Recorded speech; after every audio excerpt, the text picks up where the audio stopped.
guys. Oh my goodness. Hello everybody. Welcome back to Shelby on Safari. I hope you're well and a bit warmer than I am at the moment. It is so cold. Oh my goodness. It properly feels like winter now. Oh, well, it is an exciting day again because we are ever so close to the Kalos Pokemon being released in Pokemon Go, which is the whole point of these live streams, to talk about some of the starters that you guys will encounter starting tomorrow night at 9 p.m. here in the UK. And if you're in the US, I believe it's earlier, about 1 o'clock in the afternoon your time. So Jenna and Lindsay, keep your eyes out, because you'll be meeting some of the amazing Pokemon that were released in the Kalos region, which is in the Pokemon X and Y games. Now, these games were quite fun because they are based on France. And the main city, Lumio City, was a wonderful job of depicting Paris. And so we're going to go through my particular favorite starter that I can't wait to find on Wednesday. I'm going to be running around Winchester trying to find Fennekin, because it's based on a Fennec fox, or at least I'm pretty certain it is. So we're going to go through what makes Fennekin so cool, including its pretty interesting evolutionary line, which in Pokemon Go, once you catch enough Fennekin, of course, you'll be able to evolve it and finally meet the evolved form of Delphox. And I'm not alone tonight. I got Texas, but I also have Kiana. She's sitting just up to my side, and I'll lure her with some dreamies, courtesy of her Auntie Alice, who left them last time they came to say, oh, she spotted the dreamy packet. Tammy, Auntie Alice, is outside. he went out for a bit, but he's had plenty of dreamies. He had a good little snuggle at dinner time as well. But maybe he'll try to come back in. He's usually a bit active about now because he sleeps most of the day. He kept the husband. Are you going to come down now? Come on. Come on. No? Okay. So we'll talk Fennekin first and foremost because it is a super adorable fox-like Pokemon. I have a softness for the fox-like Pokemon, I'm not going to lie. If you watched yesterday, you know that it's all about Vulpix for me. And so if you're like me and you like the Vulpix, be sure to subscribe, because later on in December, I'll be doing a Vulpix and real-life animal comparison video. So it's a more extended version of what we're going to do tonight during the live stream. So if you haven't already, be sure to subscribe, because I'm not sure when I'm going to release that one yet, because I have a few other exciting projects and I'm deliberating about which one to be released first.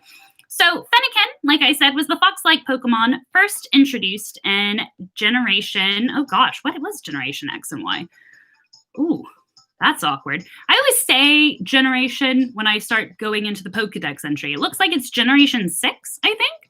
And it is a fox-like Pokemon. It is quite adorable size. It's just over 1 foot tall, 1 foot 4 inches, so about half a meter height. And it weighs about 9.4 kilograms. So quite cute, decent-sized Pokemon. Compared to the Fennec fox, the real-life animal comparison to Fennekin, at least in my opinion, is the smallest of the fox species. In fact, they only get up to about 1 kilogram in weight. So they're pretty itty-bitty. Kind of like you, Kiana, actually, but smaller than her. So Fennekin is a fire-type Pokemon. And it is, well, because each of the starters, you got fire, grass, or water. So Fennekin represents the fire, and that's very important and telltale sign of why I think it reminds me of the Fennec foxes. So as we'll see, the ears play quite a big deal when it comes to the foxes because, well, they tell us a lot. With Fennekin, for example, the Pokedex entry states that eating a twig fills it with energy, and its roomy ears give vent to air hotter than 390 degrees Fahrenheit. So their ears play an important role, for Fennekin at least, of expelling heat. And we'll see, does the Fennec fox do something similar? I don't know if Fennec foxes eat twigs or not, but it definitely seems like Fennekin, the starter Pokemon that'll be coming to Pokemon Go on Wednesday, definitely does tend to eat on some twigs, which lends its way to when it becomes Delphox, because it actually has like a magician wand stick, which is quite interesting. Its ability as Delphox, its final evolved form, is actually called Magician. And it looks like it hides it in its fur and then pulls it out, and it can light it on fire. And the trippy thing that Delphox does, when it has the little stick lit on fire, it can stare into that flame and supposedly can see the future. That'd be pretty cool. Kind of like a crystal ball. Kiana, can you see into the future? Yeah, you know what she can see? She can see that I'm being a little stinker and giving her some dreamies. There you go. You ought to come down here for the dreamies. She has a soft spot in my heart. And in fact, if you haven't yet already, do check out the Jigglypuff video on what real animal is like a Jigglypuff, because Kiana stars in that, because she has really, really big eyes and she's really good at making people do things that they not necessarily want to do, like Jigglypuff, where when they sing, it makes you fall asleep. And with Kiana, it's to make me give her dreamies. Come on down. Ah, live streaming with real animals. See, it's not as easy as one might think, trying to get animals to do things. Come on. You can do it. There she is. Very good. So if you're new to Shelby on Safari, I should mention that I am a wild animal biologist who has pretty much a little zoo of her own, including my cats, Kiana, and a few other characters like Tamatoa. You cannot put your head in the bag of dreamies, you naughty girl. What flavor dreamies? Salmon, the best flavor, in at least my opinion, and Nani's. There we go. Come on. So yes, I do videos mostly on animals. Occasionally I throw in a few pop culture videos in there as well, because I really do enjoy doing the pop culture animal comparison videos, like I'm doing with the Pokemon one. Okay, there you go. Come on, we gotta get back to talking about Fennec foxes. Take the dreamy. There we go. Yeah, Kiana is very similar, because she does kind of remind me of a little fox, because she's quite furry. She's quite aloof. There you go. Go do your thing. So we mentioned Fennekin and how exciting it is that it's coming to Pokemon Go. But why are the ears so important in relation to the Fennec fox? The Fennec fox is a real-life animal that probably should be a Pokemon, but it seems like the game developers were inspired by the Fennec fox when they created Fennekin, as the name kind of suggests. But the ears are a big giveaway. Fennec foxes are the smallest species of fox, but their ears are rather massive. And if you don't know what kind of animal I'm talking about, definitely Google this thing, because it looks like an actual Pokemon. It has a really petite body, but really big ears that are almost as big as the fox itself. It's insane. And why does this little guy have such big ears? Well, it's actually an adaptation, for they live in really hot, dry desert areas like Northern Africa. And it gets super duper hot. So what adaptation, would one have to not completely get heat stroke and be totally woofed by heat? Well, first of all, their ears. Their ears are really big because it helps dispel heat. They do decide to go out when it's super hot. But I guess the first thing to really mention is that Fennec foxes, they time their periods of activity quite well. They're not likely to go out during the heat of the day in the middle of the afternoon, because it's just too toasty for them, especially because they have quite a bit of fur. Now, you might be thinking, whoa. Why would they have quite a bit of fur if they live in the desert? Well, the desert can get very cold at night. In fact, back home in California, we live quite near to the desert, and the temperature fluctuations are rather extreme. And so in Northern Africa as well, it can get quite chilly at night. So they gotta stay a bit warm. And another adaptation that the Fennec foxes have, which are quite unique for living in a hot environment, is that fur, but it's actually on their feet as well, which is so crazy, because if you think about it, if they do have to go out and the sand's quite hot, and sometimes the sand can stay hot even when it's dark outside because it's just really, kept heat throughout the day, their little feet are protected with hair, and it's so cute. But their ears, like I said, are big and really big to dispel heat. And actually, with that Vulpix video in mind that's coming up, I'll be going more into two rules of biology, if you will, Bergman's rule and Allen's rule. Now, long story short, the gist is it's about body size and then the size of the extremities. And in colder climates, typically, you'll be a bit bigger, but your extremities, like your ears and such, will be a bit smaller because you want to keep, retain your body heat.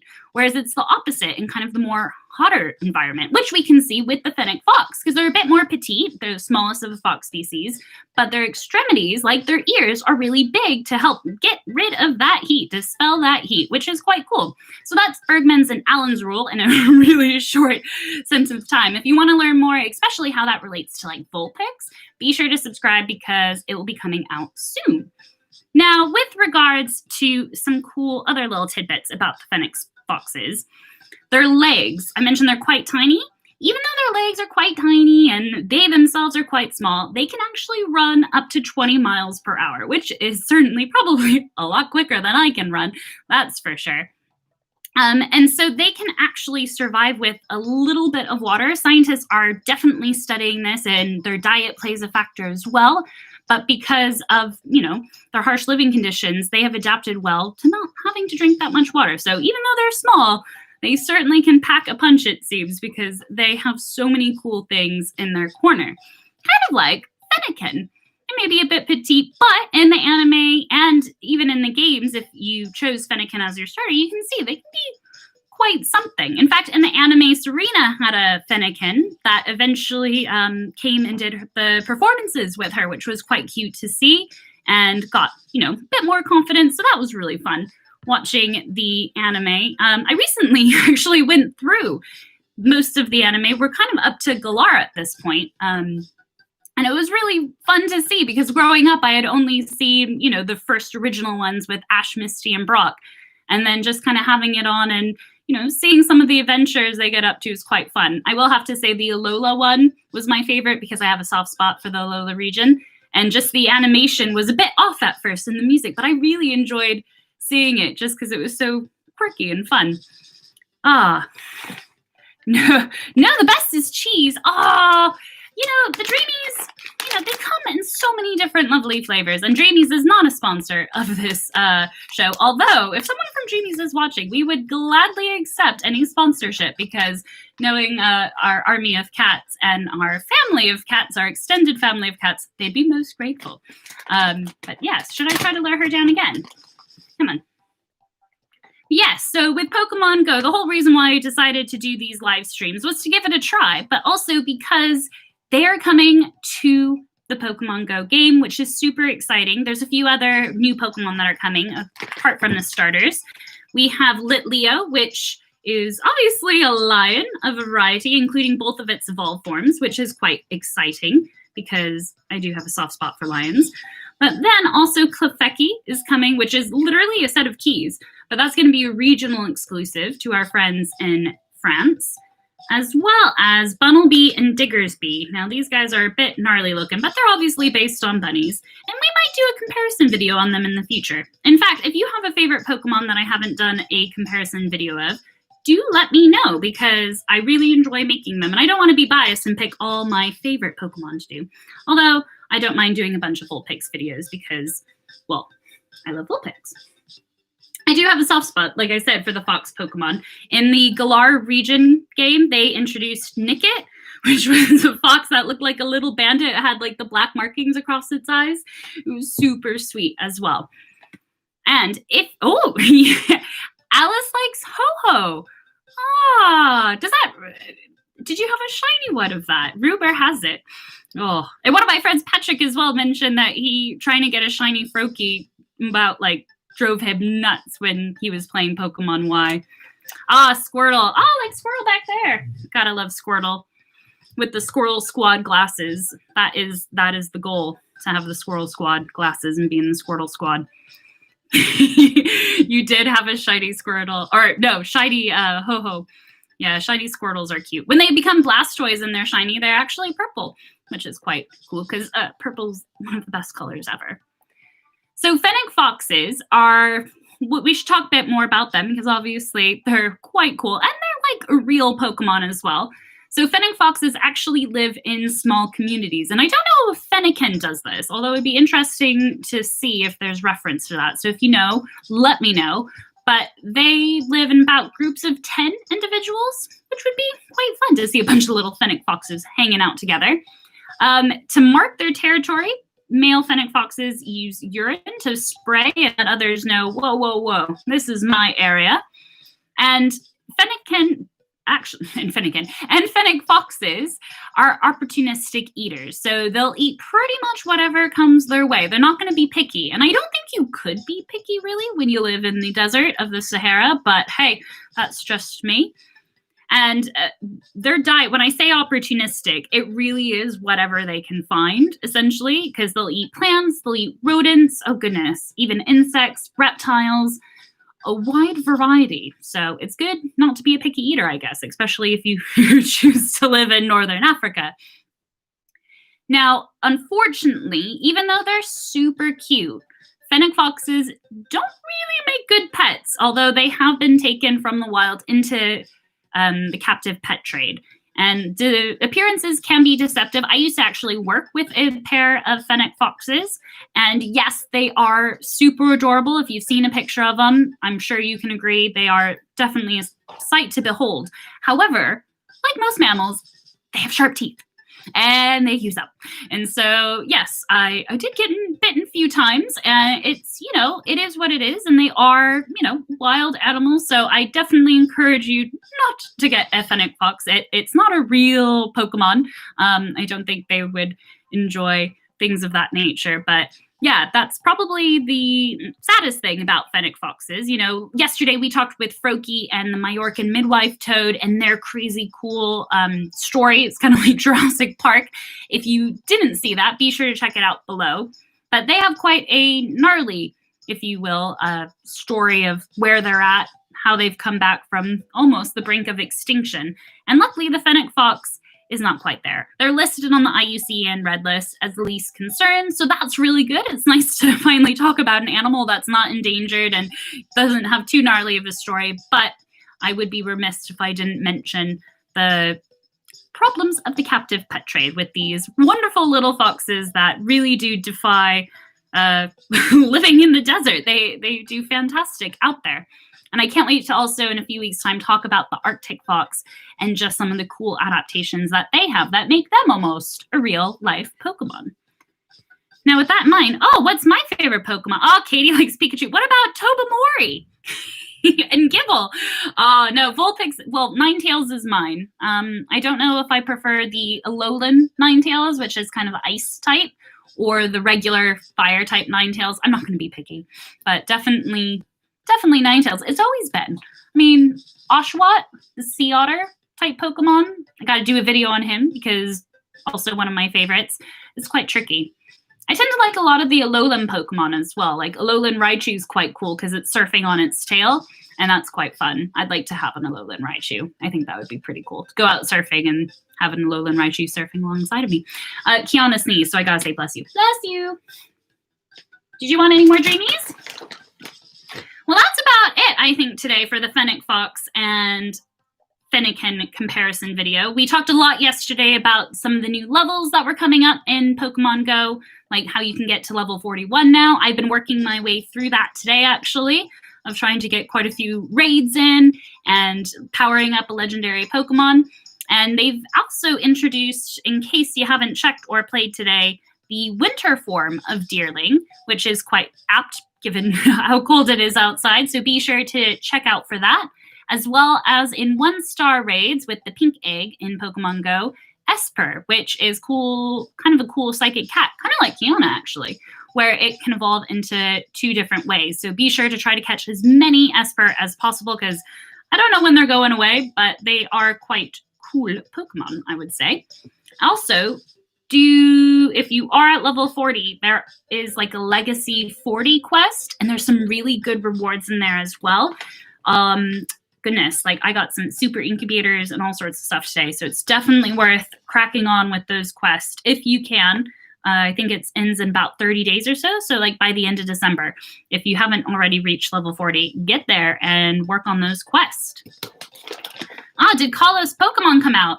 No, not yet. They're coming out on Wednesday. I am here in the UK, and rumor has it Wednesday at 9 p.m. tomorrow, which will be nice to try to catch a lot, as many as possible. It's super exciting. If you don't know, it will be Fennekin and its evolved forms, obviously, if you get enough candies. Chespin, Froakie, Clefairy, if you're in France, Leo, Bumblebee, and I think that's it for now, which is quite exciting because that's more than enough to work on. I don't know how the spawns are in your area, but sometimes it can be a while before you find one. But definitely, like I mentioned, keep your eye out for Deerling, the winter version. It's quite crazy when it evolves into Sawsbuck. It's like a little Elsa deer, one might say. But it's super exciting because Fennekin, the awesome fire-type Pokemon, is so much like a Fennec Fox. And like I said earlier with the ears, that's the biggest takeaway message and the coolest thing about both Fennekin and its real-life counterpart, the Fennec Fox. Because they have such big ears that are almost, as big as their body. And when you first see Fennekin, that's what really stands out as well. And it looks like it has little flames coming out of its ears because it does expel heat from its ears. Fennekin does. And I think it's set up to 390 degrees Fahrenheit. So that's quite toasty. And the real Fennekin, the Fennec Fox, uses their big ears to dispel heat because they live in the Sahara and really hot regions of North Africa, amongst other really cool things and other adaptations that they have. Thermoregulation in of itself is quite an interesting aspect of biology. So, we can, pretty much control our body temperature. We sweat, we pant, dogs pant as well to try to help us cool off. Whereas, reptiles like Texas, my tortoise over there, he can't, do that. So he's actually sitting under his lamp right now. And then when he gets warm, then he can move around. And if he gets too hot, then he moves to a colder part. And that's why when keeping reptiles, it's really important to make sure you have a thermal gradient in whatever enclosure you have. So they have a hot spot and then a cooler spot so they can go where they need to go. It shouldn't just be all completely hot or all completely cold because they won't be able to regulate their temperature accordingly. And if you want to know more, I'll put more in the links, or I'll put links in the description down below to check out more on thermoregulation because it's quite an interesting thing to see how different animals thermoregulate, which is the purpose of the video, to take a look at Fennekin and the Fennec Fox, their real-life counterpart. So that's about it for today. And if you want to keep up to date with all the latest Pokemon videos and real-life animal comparisons, or if you like superheroes like I do, I'll be releasing Wonder Woman this Friday of what real-life animal is like Wonder Woman, because her movie comes out at the end of December 25th, which I'm really looking forward to, especially because they're bringing cheetah into the mix, which the cheetah, if you know, is my favorite animal. But the cheetah in the DC universe is a lot different than the cheetah of our world. That's really exciting. And I also do just videos on conservation as well and stories. And I did a video for Manatee Awareness Day, which was really exciting because I never worked with manatees. So I actually got to learn a lot about manatees as well. So be sure to subscribe and join the safari. And eventually you'll be able to meet probably most of my animals. But Kiana is still sitting up there trying to still lure her Witcheries. But that is it for today, guys. And I will see you on Friday. Thank you so much for joining. And be sure to keep those phones charged, ready to go for Wednesday night, at least 9 p.m. here in the UK, because the Kalos Pokemon are coming. And let me know if you get a Fennekin or if you get a Froakie or Chespin, if you prefer Chespin. And yeah, have fun, guys. See you later.